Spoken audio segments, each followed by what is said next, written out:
Hello, everybody. We've got a show that promises to be at least mildly interesting for your listening and watching enjoyment. I'm your host, Jared Correa. I'm the CEO of Red Cave Law Firm Consulting.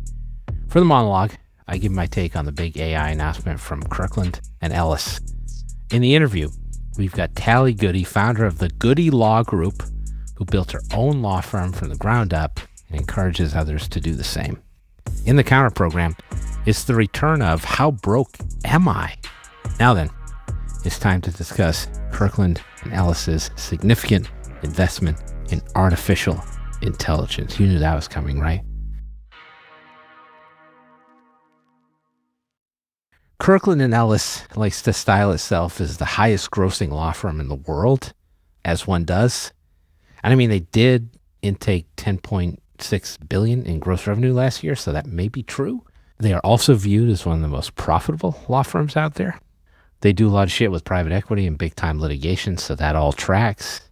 Of course, they're about to eat into that profitability a little bit, as on May 27, Kirkland and Ellis announced that they would be making a $500 million investment into building their own AI platform with an annual investment of $100 million this year and likely similar expenditures over the next 3 to 4 years. The idea is to build a proprietary platform so the firm won't need to rely on third-party software built for legal like Harvey and Legora, both of which are hella expensive.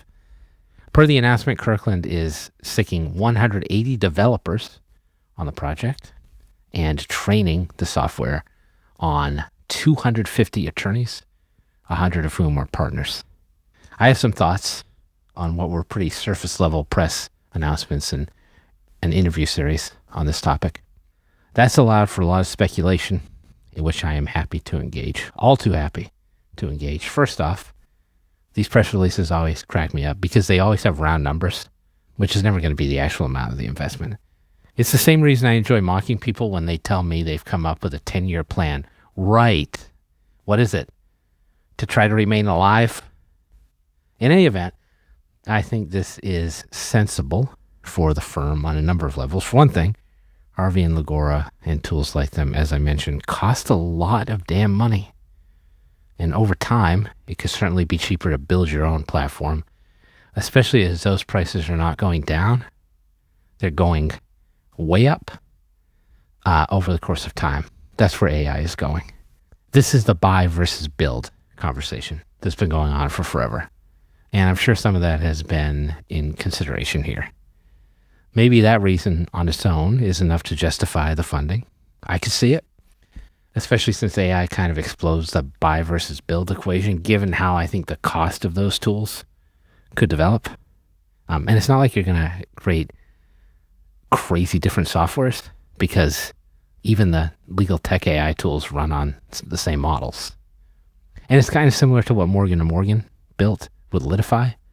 You know, without all the business blackmail to get it adopted by affiliated firms, at least not yet.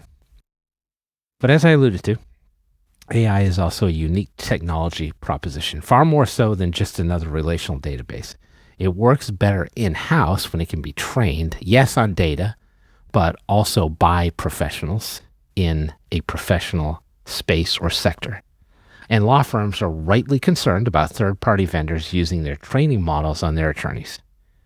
Law firms would obviously prefer to keep that acumen inside the proverbial building.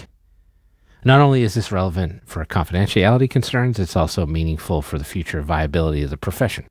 Why would a law firm or a lawyer offload their expertise to an AI tool and effectively overwrite their own jobs?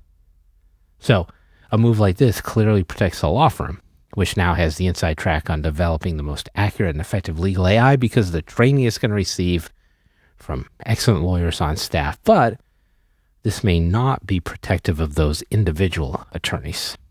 As of now, Kirkland is saying that this is an AI platform for the law firm meant to assist human lawyers. That's exactly what technology companies in the legal tech space are saying too. That's what they all say. But here's the thing. I'm not sure I believe any of them. So let's talk about two segments of the marketplace for legal services. There's the traditional non-latent legal market, which is at 1.1 trillion as an industry. Lawyers are servicing that work right now at high costs, both in terms of how much clients are charged and also in terms of what lawyers are paid. Now, while step one might be to assist lawyers to perform that work, cue evil laugh, the logical step two would be to replace lawyers to the extent that can be done, and I think it can be done once you've used them to train your system. Either you can massively increase your profit margin by keeping your prices the same while releasing a large swath of attorneys in lieu of technology, or you can slash your prices, increase your market, and still make similar profit. Then there's a latent legal market, which is valued at $60 billion globally. That's a lot. Those are the folks that are effectively priced out of legal services. That would be an entirely new revenue stream for the legal ecosystem. New fish, fresh money. Of course, traditional lawyering has been given plenty of cracks at servicing that side of the market and can't bring their prices down far enough to do it.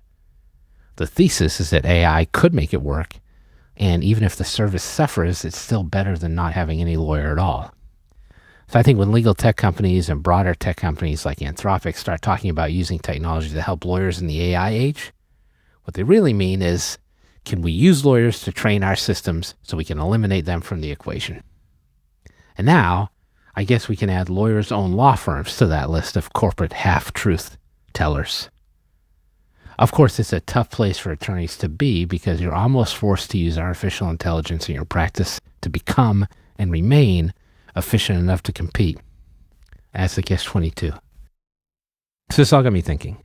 If I'm Kirkland, whether it's an assistive technology for lawyers, what it is right now, but not what it's going to be, or a legal platform for clients to access directly, what it isn't right now, but what it will be, why would I do this through the law firm? If it's a separate company, that could nonetheless be affiliated with the law firm as an ancillary business or as an MSO, a managed service organization. That'd be a way to avoid many traditional law firm ethics restrictions. Then you just outspend or outlast any ethics agencies that challenge you, as organizations like LegalZoom have done in the past. Or you could even set up an ABS, alternative business structure, in Arizona and just wait for that shit to go national. Of course, you don't really have any control over the adoption pattern in other states. So maybe it's better to do this as a law firm, since you can potentially launch an AI platform providing legal services directly to clients that doesn't utilize lawyers, with nevertheless a shell of lawyers appearing around it, and maybe you get less scrutiny that way, or fly under the radar for longer. I don't know. I'm just spitballing, but I think we're about to find out. Of course, you might be thinking to yourself, why would Kirkland, a massive law firm, the most massive law firm, leverage attorney jobs out of existence? They are themselves literally attorneys running a law firm. Wouldn't they endeavor to protect lawyer jobs? Well, and I'm just guessing again here, it could be that Kirkland is run by a bunch of evil fucks. If you've seen Star Wars, particularly the Andor series, Kirkland is the Empire, basically. So in true Kirkland fashion, shortly after announcing this internal AI investment, they also announced a deal with Palantir on June 3rd, through which the two parties would develop a proprietary enterprise platform for private equity fundraising, which is the kind of shit that they do all the time at Kirkland. That's like their thing. In the same way that servicing evil is their thing. If you've been following the news, you'll know that Palantir is essentially the technology backbone for ICE, otherwise known as the modern SS, which is actively kidnapping citizens and non-citizens across the United States, as well as committing various additional crimes, many of which probably remain unknown. Palantir is basically how ICE targets people. Palantir aids and abets federal crimes every fucking day. Their CEO, Alex Karp, is the tech bro dipshit of all tech bro dipshits, who looks like what would happen if Yahoo Serious stuck his dick in an active light socket. He's such a fascist piece of shit that king fascist piece of shit, Peter Thiel, who just moved to Argentina like any good Nazi would, is like, bro, you're making us look bad. This is Kirkland's AI partner for this deal, and probably for other shit too that people haven't even heard about yet. I mean, Anthropic was right there, guys. But Kirkland's going to Kirkland like the law firm manifestation of a Bond villain. But wait, there's more. Kirkland was also one of the major law firms to make a deal with Trump back when he was busy shaking down law firms, and agreed to provide $125 million, almost as much as their AI investment, in pro bono legal resources to support Trump's pet causes. You know, the stuff he cares deeply about when he's not raping women and children and destroying democracy. And committing treason. Forget about that one. And let's be honest, much of the legal world has not covered itself in glory during this period. The Roberts Court, Congress, other big law firms, they're all in the bag for the oligarchy. Yes, knee pads for all. Is it comforting to know that corporate social responsibility is also dead, along with many of the other good things we may have enjoyed between January 2021 to January 2025? No, I don't think it is good. You know, I just thought of something. Maybe Kirkland figures they need AI lawyers because fewer and fewer real lawyers are going to want to work for the Death Star. Boy, what an interesting rant that I just conceived of entirely on my own with no input or assistance from anyone involved with the making of this podcast at present or any present, future, or past guests. And if you like disclaimers, just wait until you hear about all the T's you'll have to cross and I's you'll have to dot if you want to set up your own law firm. Just kidding, it's not that hard. Taly Goody of Goody Law Group is up next to tell us all about it. Well, I've effectively run out of things to say, which is awkward because it's a podcast. So I'm just going to catch up on my emails here. It shouldn't take too long. Well, of course, I'm not going to do that. Really, I'm just messing with you. We're prepared to do a guest interview today because that's what we do. So my guest today is Taly Goody, the founder and managing partner at Goody Law Group, LLP. Taly, welcome to the show. We did it. Hi, we did it. Thanks for having me, Jared. Excited to be here. I believe we did 4 reschedules for this episode, the last of which was definitely on me. So I appreciate you sticking with us.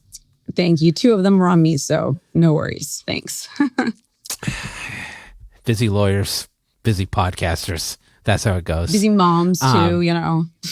Well, I can't count myself in that group, but busy dad, I guess. Busy dad. Huh. Now, I think the first time I heard from you was I was doing something for the Wyoming State Bar, where we have a consulting partnership, and you reached out to me about this program, and we had already locked it in. But then I started looking at your bio on your website, and I noticed that you were barred in Wyoming, Minnesota, and California.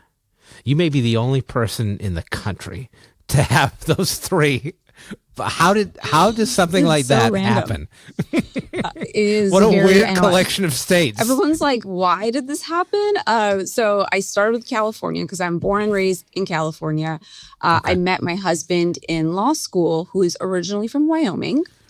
And I see. I took the California bar in 2015.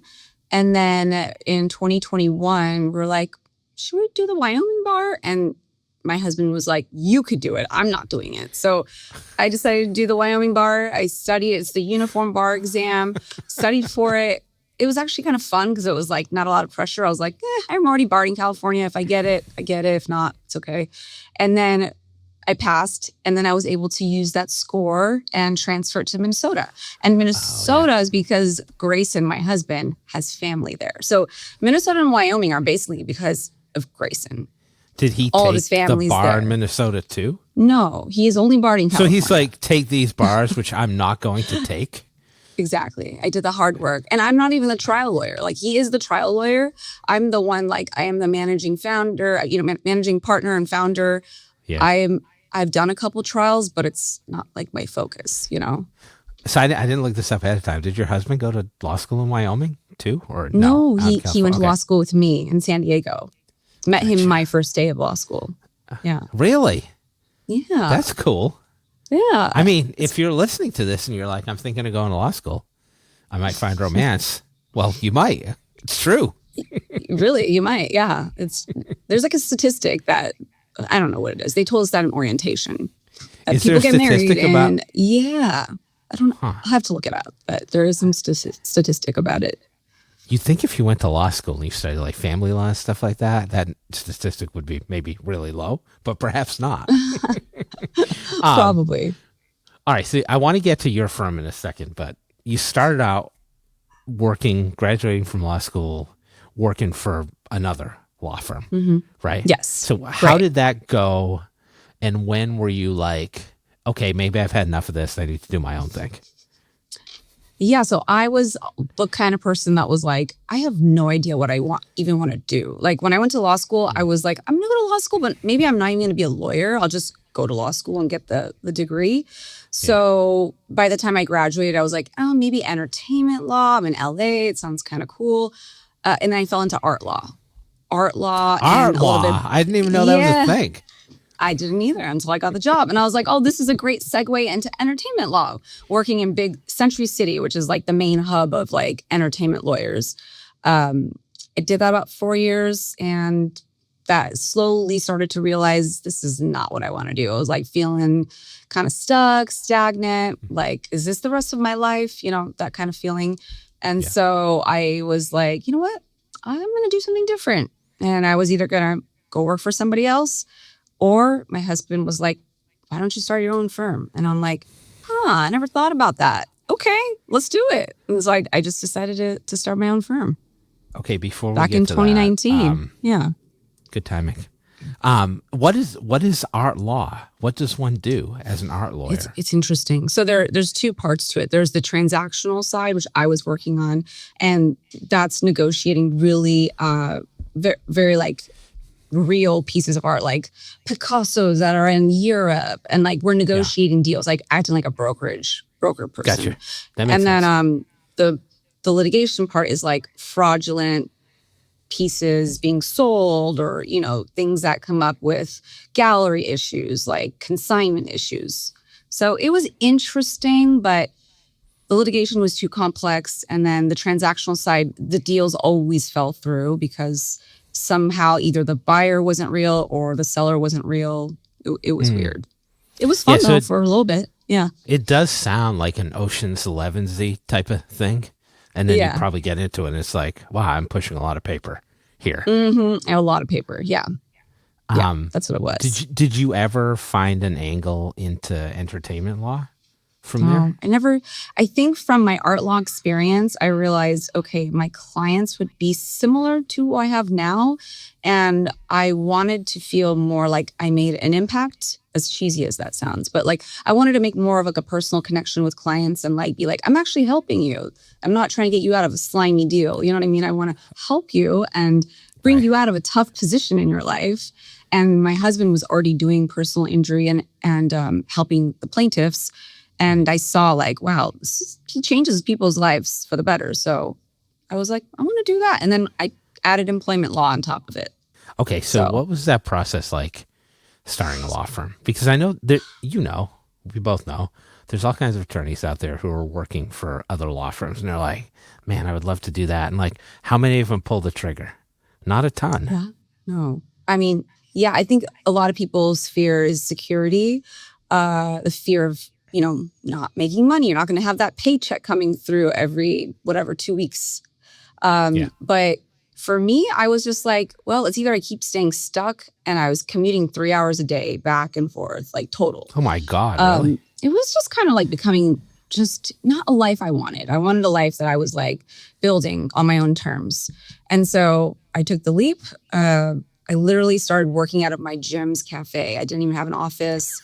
I did all the basic paperwork to file like an LLP in California. I got my own phone service, the basic things. And then I told my husband's firm, hey, whatever case you guys don't want, please send it to me. I don't even care if it's like a minor bump on the back of the car. Just send it to me so I can get experience. And because I had to learn these new practice areas. I didn't know anything. And so I had to learn to start a firm and change practice areas. So it was challenging and a little bit lonely in the beginning, I could say, because I was kind of like, is this the right choice? Like, I kind of liked my routine. Like, I had a routine going, and now I'm just all over the place. Yeah. Like, I'm at home sometimes, I'm in a cafe, like, you know what I mean? It was a little bit rough in the beginning, but I found my way. You hadn't done PI or employment law, at all before. You're just like, so why did you decide to do those practice areas? Was it just like, I feel like this is the most impactful way for me to do this? Or was there something else that drew you to it? It was impactful. And also what I didn't like about my prior job was not feeling like I was making connections with clients.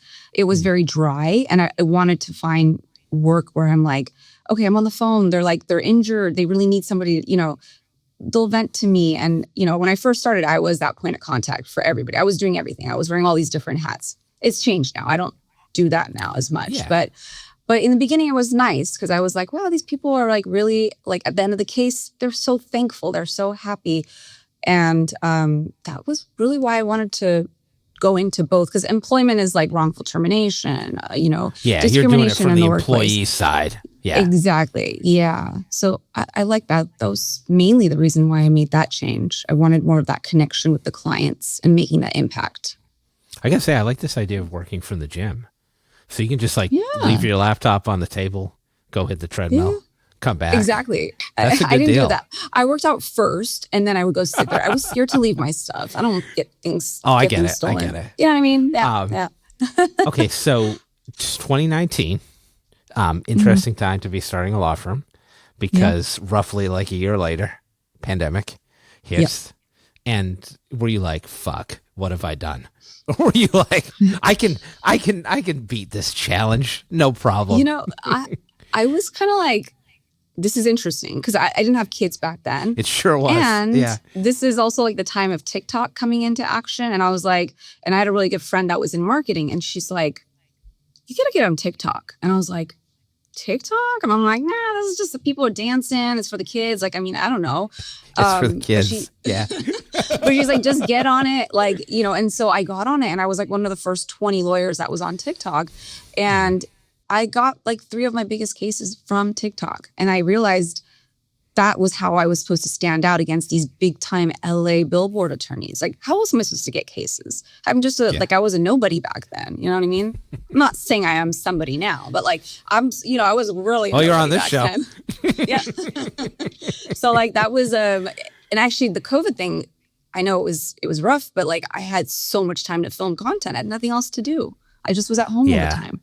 So it was actually so you were at home timing. all the time. You were filming content. That's great for social. How did you find about interacting with clients? Was it easy to do? Did people want to meet with you? Like in networking? Like how'd you handle all that stuff? Well, I think when COVID happened, everyone was like, hey, okay, phone call, sign up, send everything through email, DocuSign. Nobody was like, hey, I'm coming to the office. And obviously, especially during COVID, no one ever asked. Yeah. And then like once I had my daughter, 2022, I got an office space. And that's, I think that's so you when had no things office calmed space down. for 3 years, basically. No, I had a home office. I moved away from the gym once COVID happened, created a home office, and then worked from home. But then once I had the baby, I was like, I got to get out of there. And then got a nice office. And I was there until just this September. And we've expanded our office because we have a team of 13 and people want to work in the office now. They're like, I want to come into the office. So we got this really nice space. Yeah. Mm-hmm. It's interesting. Like, I talk to a lot of people who, one of the reasons they don't start a practice is because they say they need like a downtown office. And you clearly did not need that starting out. No. I had clients from Northern California. I had clients from all over that I never actually physically met. I mean, phone calls, Zooms if we needed to. But like everyone was very like, I'd rather just text and be on a call. I don't need to come in person. There was a few clients that were maybe a little bit on the older side, traditional, wanted to come, sign the papers in person, things like that. I would make arrangements for that. I had a shared workspace that I would go to and I would meet them there in the beginning. So, yeah. So at some point, your husband comes to work with you? Like, was that at the outset of the firm, or it sounds like it was? Okay. How'd that come around? So he was working for another firm and he was a partner there. And it was good. He liked the experience there, but kind of just felt like a natural progression for him to ultimately end up with me and we worked together. So October 2023 is when he came over.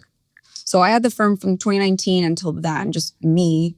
And I kept it kind of smaller. And then once he came in, then it was like, boom, explosion, like all these litigation cases, all this, all that. And I'm like, oh my God, this is too, we need to like, can we like pump the brakes a little bit? I have to get things set up. Like, you know what I mean? So it was a little bit of a transition, a tougher transition, but we have a good flow now. And we have a great team, a great litigation team that I didn't have when it was just me. So that was a good improvement.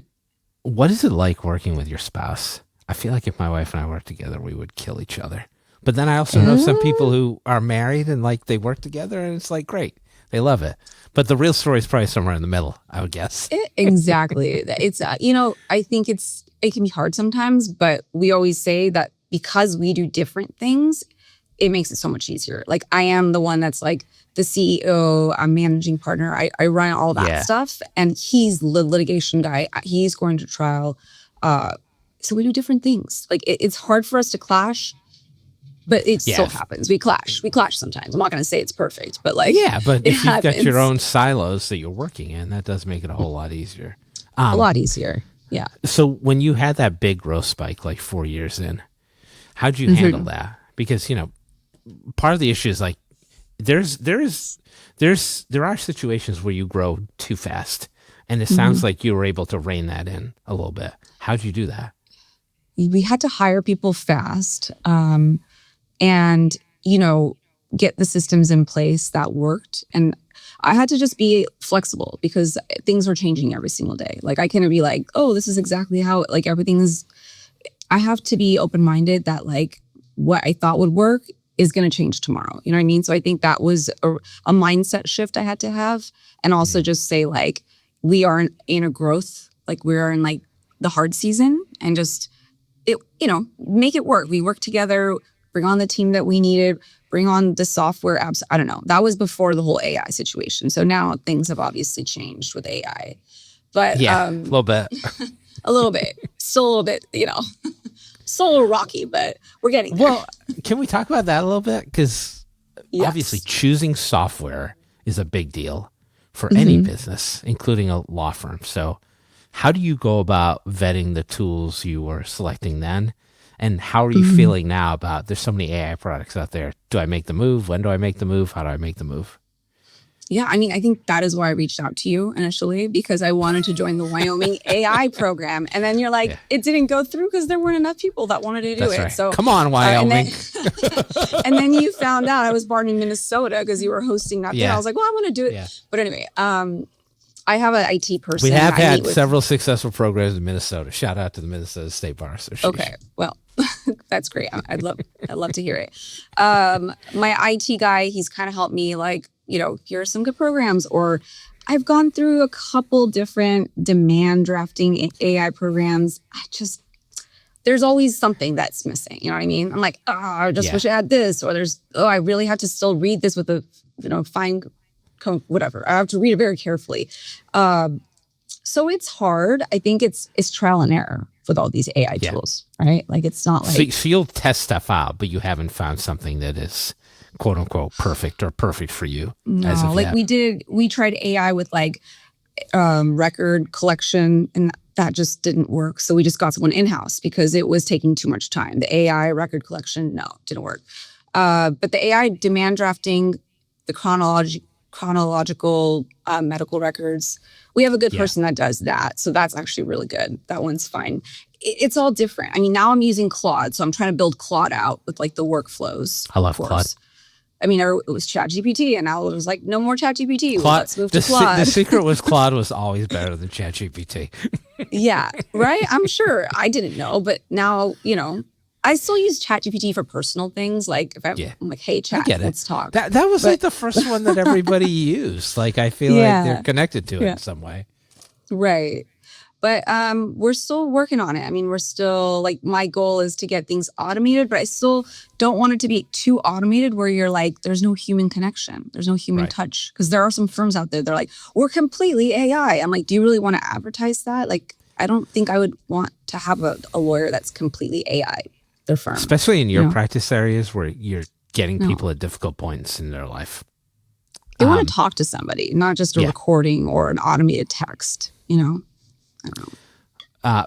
Let me ask you a little bit about hiring. How was it to staff up the firm quickly? Did you find like there were a lot of good candidates out there? Did you struggle to find good people? How do you decide whether to bring people on? Like, let's talk about that for a little bit.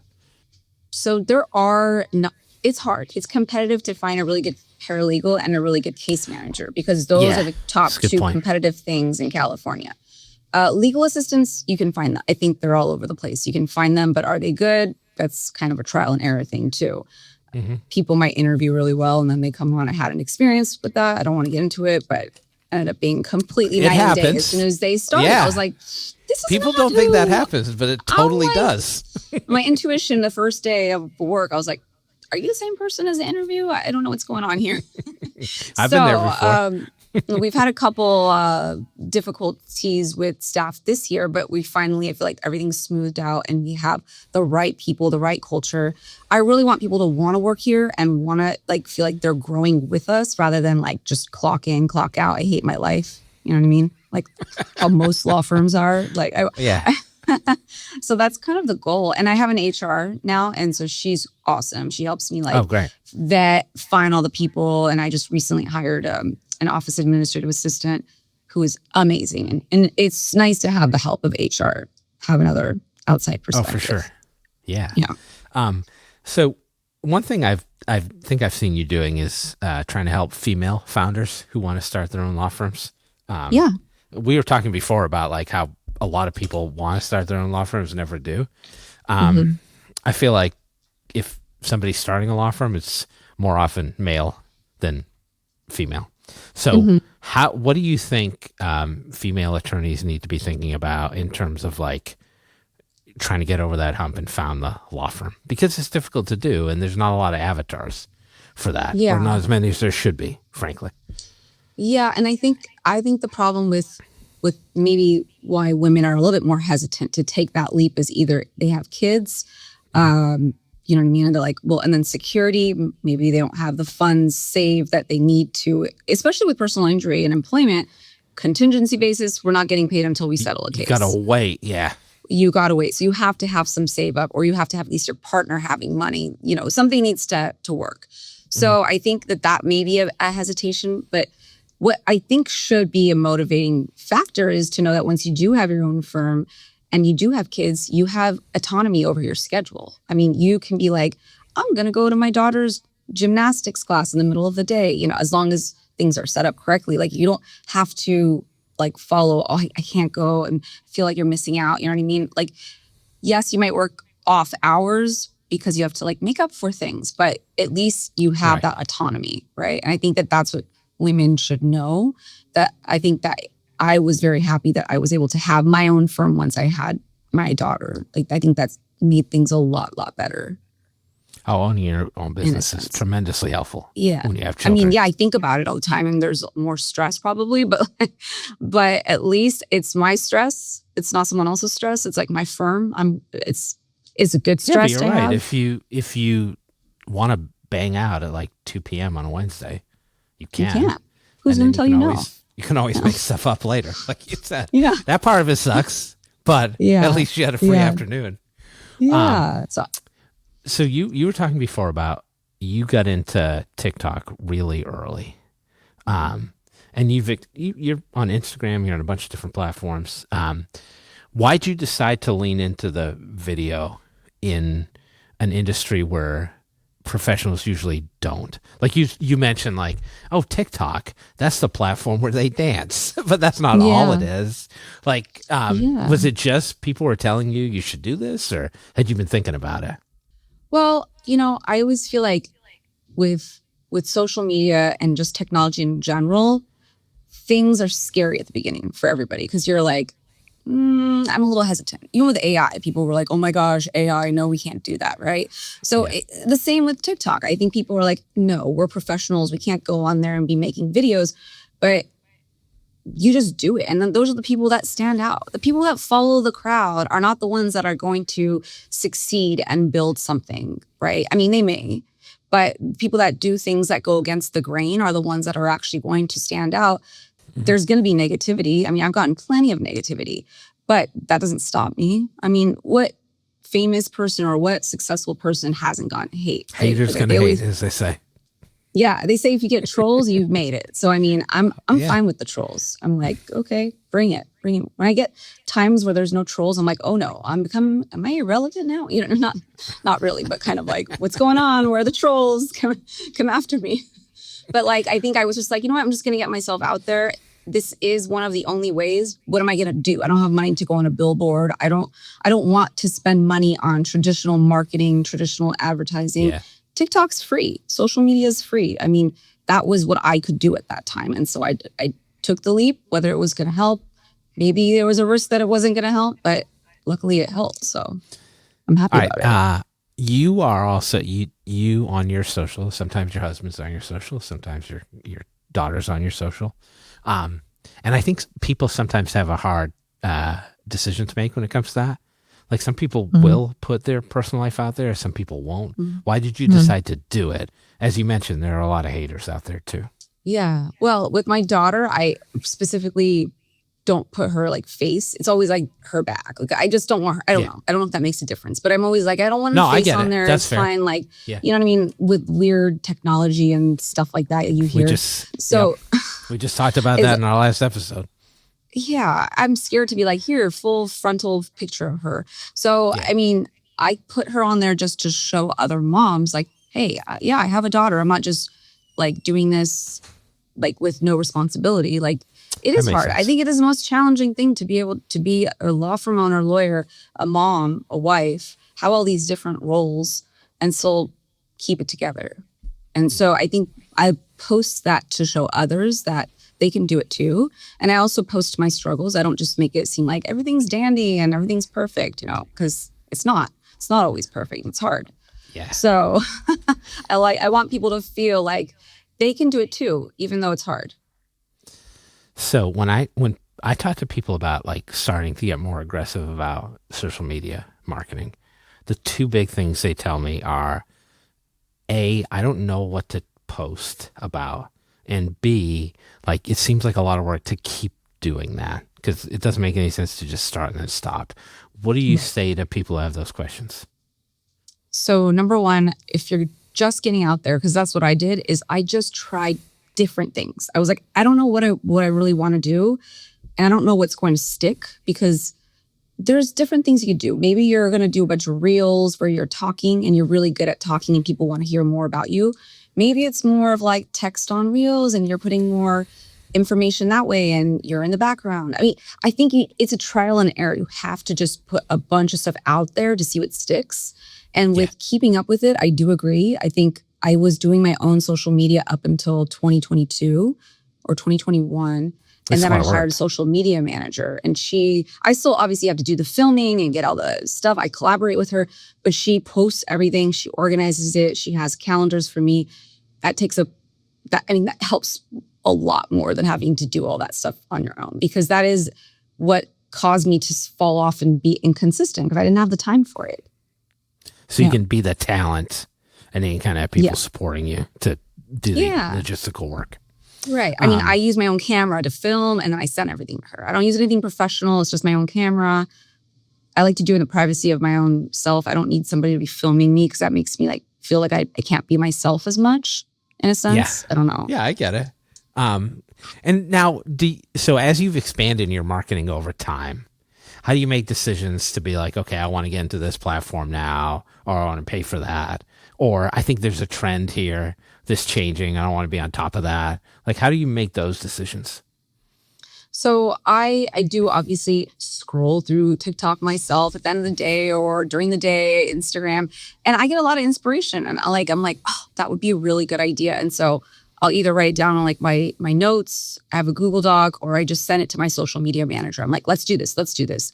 And then she'll come up with ideas. And then she's really good with keeping up with like Instagram's like updates with like, you know, they always come up with new updates. Like this, don't do this, don't do this, do this. She's more Instagram focused than TikTok focused, but I just repurpose everything on all the platforms. I'm like, whatever, I'm not specific to, okay, it's LinkedIn, so I need to keep it more professional. I'm like, I don't care. I'm just going to post what I post on my Instagram on LinkedIn. If you don't like it, then don't follow my page or don't look at my page, right? LinkedIn's a little stuffy, if we're being honest. It's stuffy, but I'm like, you know what? Let's make it fun. I'm going to put my TikTok on there.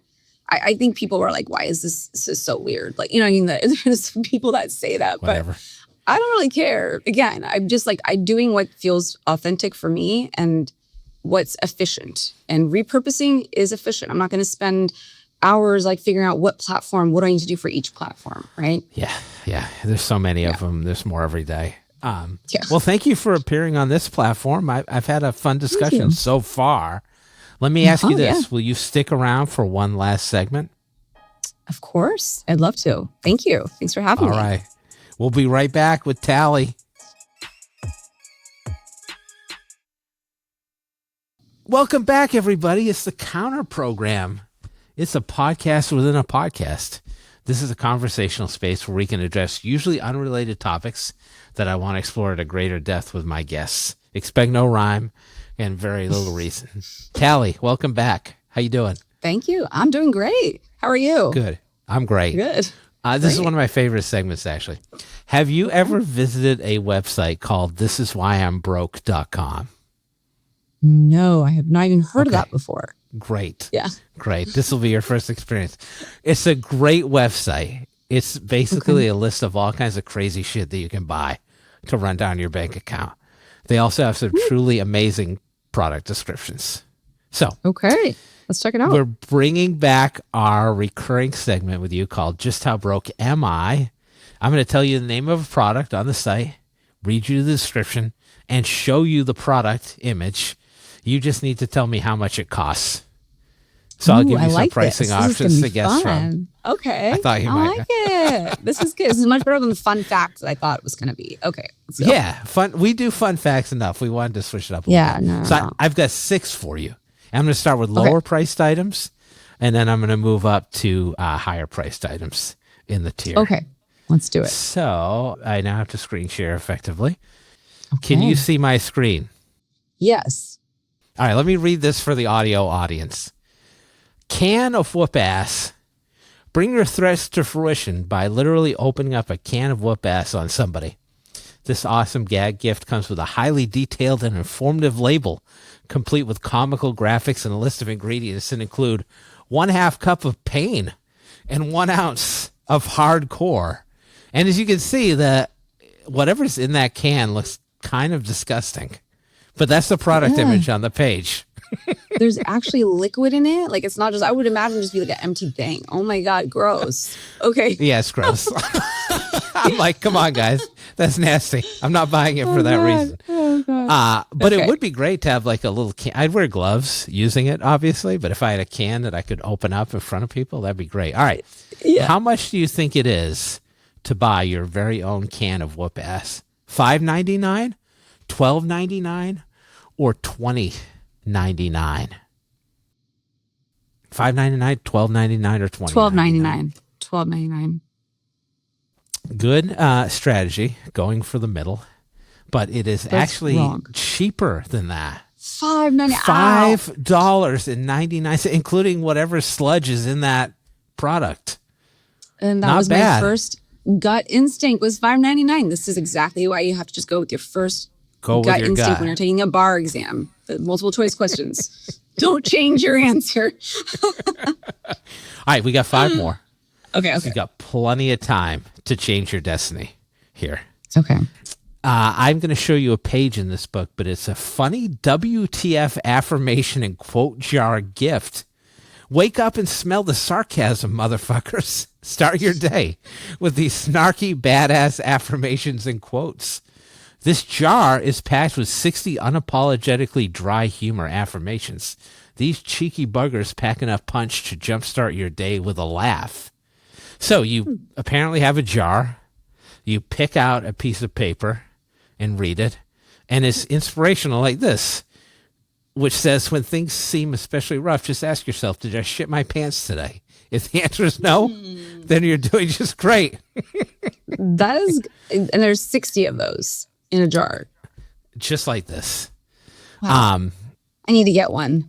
I'm feeling pretty good. I meet today's criteria. So, a quote jar of my gosh. inspirational quotes and a cat giving you the double bird. What's better? I love it. I love it. $12.99, $15.99, or $21.99. Any of those is a bargain. $12.99, $15.99, $21.99. What do you think? $15.99. $15.99. I'm sticking with that. $15.99. You went for the middle again, and I have strayed from the middle once again. $21.99. Why is that $21.99? I don't understand. That should not be done. Damn, I feel like it's a lot. That's expensive for that. That's expensive for that, isn't it? It's like 40 cents a quote. I can just write quotes like that on my own. Claude. Yeah, exactly. Claude, give me some quotes, and then you just put it on. So the good thing is, like, for you, you don't need to buy that. You just go right into Claude. Exactly. That is hilarious. Okay, I'm gonna get one. I'm gonna get the next one right. I believe in you. Let's move up the pricing ladder to something a little bit more expensive. I can do more expensive. I think that's easier. For me. we get quite expensive here. Okay. The Experience Tube. Wait till you see this.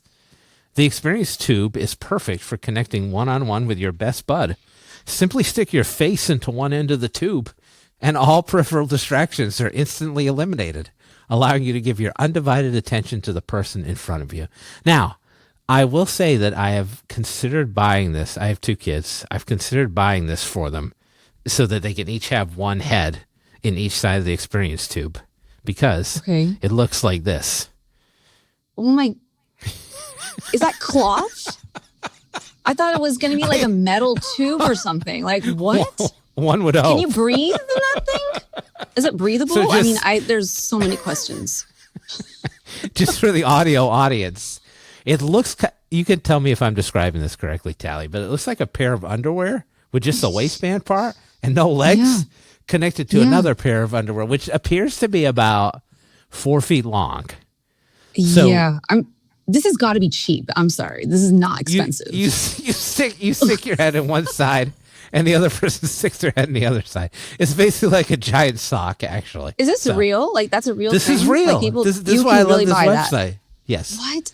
That is hilarious. The question is, how much could you really buy it for? Here are your choices. $15.99, $24.99, or $35.99. $15.99, $24.99, or $35.99. Remember, this is like basically a giant sock / pair of underwear that you stick your head in. And it's 4 feet. You said 4 feet? It looks like it's about 4 feet long. 35. Let's go 35. And don't tell me it's the middle answer. It's the middle. That was $24.99. All right. Well, you said like you wanted more high-end stuff. Can we go high? Like, I'm thinking like, is there a designer watch or something like that we could do? I'm good with that stuff. There's no designer stuff on this one. There is some designer stuff on the website, but it was like, I was looking at this morning. It was so high-end designer that it wasn't like, there were no prices for it.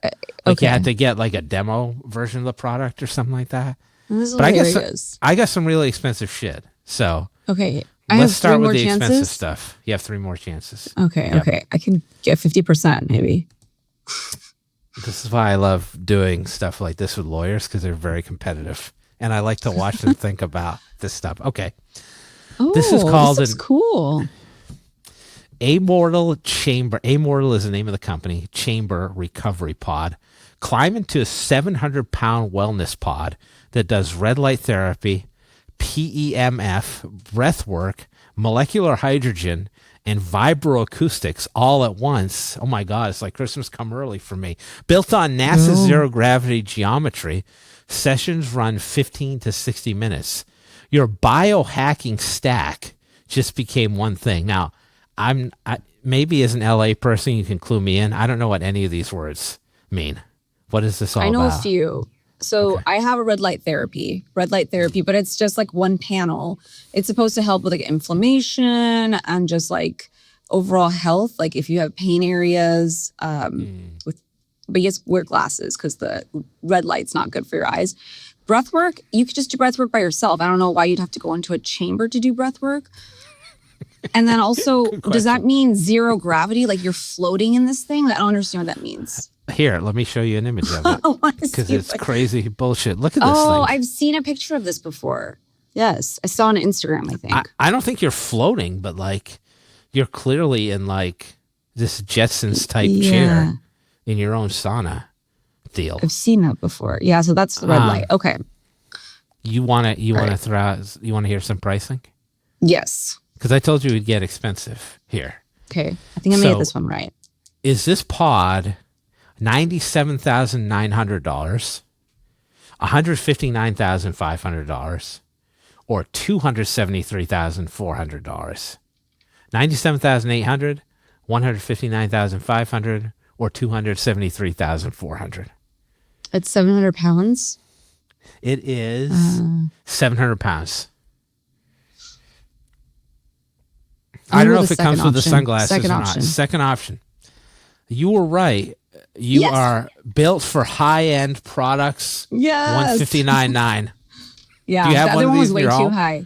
No, I should get one though, but I don't know. That I just have literally like a panel that's like this big. That's it. And I sit in front of it where I'm like meditating. That's all. I feel like Michael Jackson would definitely have had one of these back in the day. Yeah. Maybe two. I kind of want one now. One for him and one for Bubbles. Yeah, for the low price of $160,000. All right. You're on a run. Okay, I got one. Wait till you see this next one. Okay.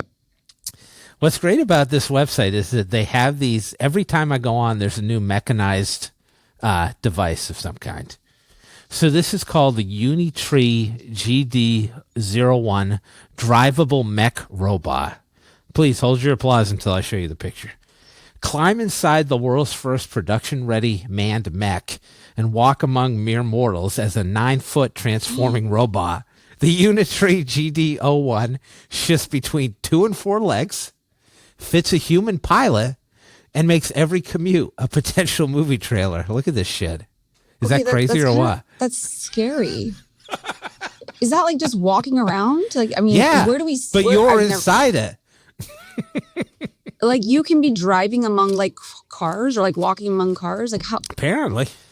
That is weird. And I guess like cool. we're looking at it at the 4-legged version, but apparently it stands up too. Do you have a picture of the other one? No, I do not. No, but anyone can feel free to Google if they wish. All right. I don't know. Maybe this is more for the gents. Like, you could also show this to your husband, see what he thinks. Maybe he already has one. Okay. I don't know. No, I hope not.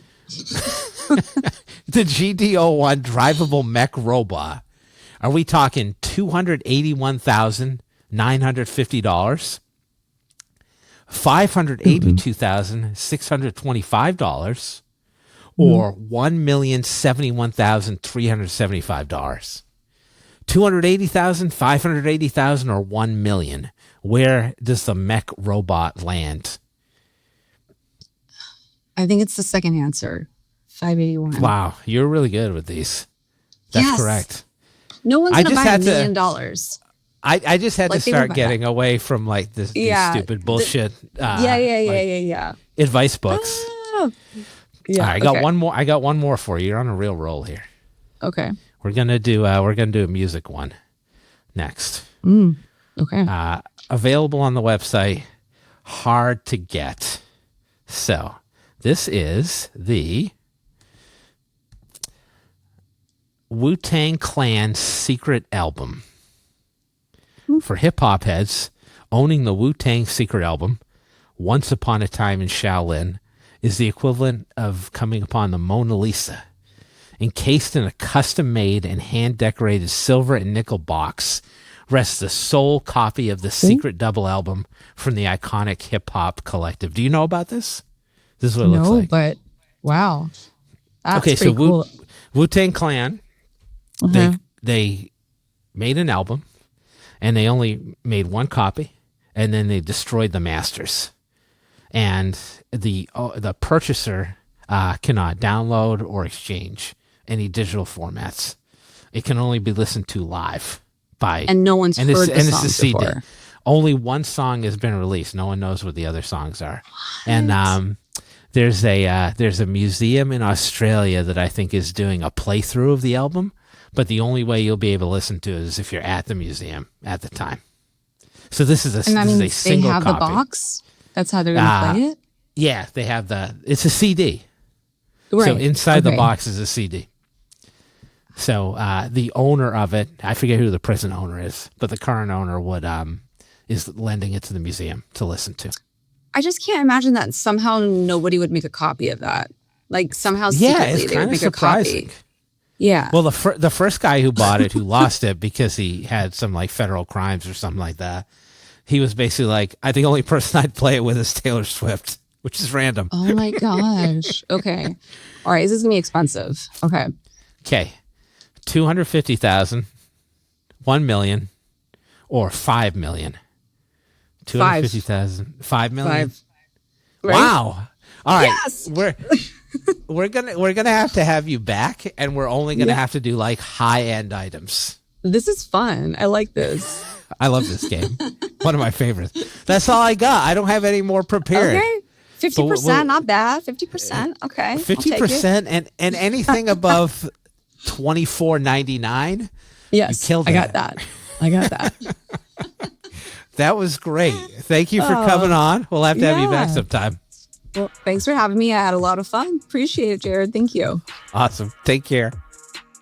Thanks to our guest today, Taly Goody, who is the founder and managing partner of Goody Law Group, LLP. To learn more about Taly and Goody Law Group, visit goodylawgroup.com. That's GOODY lawgroup.com. goodylawgroup.com. It's in the show notes. Now, because I'll always be a 90s kid who was frightened by the entire Mr. Boogedy movie series, but whose true passion is burning CDs for anyone who would listen, I'm now just doing the modern version of that, which is creating Spotify playlists for every podcast episode that I record, where the songs are tangentially related to an episode topic. For this week's playlist, it's all Goody in the Hoodie, as we've got lots of songs with the word good in the title.